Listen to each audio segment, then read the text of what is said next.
पतलू तो हर बार कुछ ना कुछ गड़बड़ कर ही देते हैं और उनके पीछे पुलिस पड़ ही जाती है। लेकिन मैं बहुत शरीफ बच्ची थी बहुत, और आप अलका मैम से पूछो, धीरज सर से पूछो, ये सब लोग तो तुम्हें ये शैतान लड़की है, ये कोई भोली भाली नहीं है, ये बहुत शैतान है ना। तो सीन के बीच में हमें इतनी हंसी आती है कभी कभी कुछ सीन्स पे, जैसे कि यही एक दूसरे को थप्पड़ मारना है और वो इतना ऑकवर्ड हो जाता है, कभी कभी लगता है हाथ कभी कभी पीछे। वेल मोटू पतलू कार्टून तो सीरत आपको पता ही होगा, काफ़ी पॉपुलर है, आपने भी कुछ बचपन में देखा होगा। ऐसी कुछ आपकी चाइल्डहुड मेमोरीज है, आप बचपन में कैसे थे, आप उनकी तरह कितनी शरारतें की आपने, वो जानना चाहेंगे।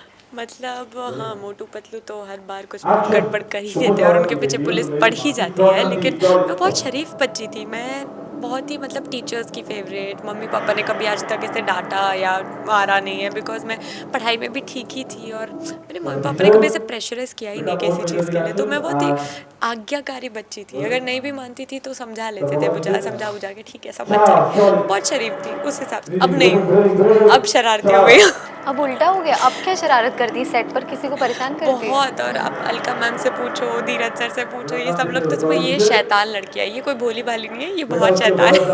क्या शरारत करते हो, एक बहुत एग्जाम्पल। ऐसे हम लोग सीन के बीच में हमारी इतनी शरारतें चलती रहती है। मतलब सुभान सर एक शरारती बच्चे हैं, दुआ मैम है उससे भी बड़ी शरारती बच्ची। तो हम सब जो बच्चे मिलके हैं ना, तो सीन के बीच में हमें इतनी हंसी आती है कभी कभी कुछ सीन्स पे, जैसे कि यही एक दूसरे को थप्पड़ मारना है और वो इतना ऑकवर्ड हो जाता है, कभी कभी लगता है हाथ कभी कभी पीछे। तो उसी पे हम लोग हंसते रहते हैं, फिर सर को डांटना पड़ता है कि अभी मैं गुस्सा करूँगा, अब हंसना बंद कर दो। Great, thank you so much.